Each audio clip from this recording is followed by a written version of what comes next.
নমস্কার। কবি সুকুমার রায়ের লেখা হারিয়ে পাওয়া। ঠাকুর দাদা চশমা কোথা? ওরে গনসা হাবুল ভোঁতা, দেখ না হেথা, দেখ না হোথা, খোঁজ না নিচে গিয়ে, কই কই কই কোথায় গেল?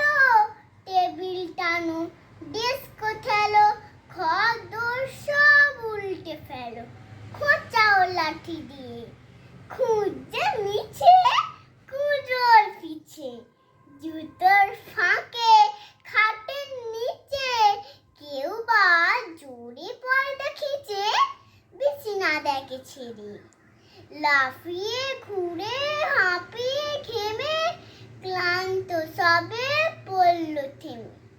ঠাকুর দাদা আপনি নেমে আসেন তেড়ে মেরে, বলেন রেগে, চশমাটা কি ঠ্যাং গজিয়ে ফাঁকলো নাকি?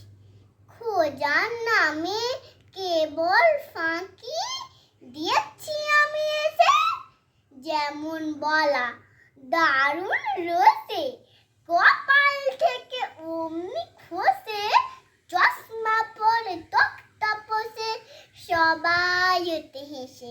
নমস্কার।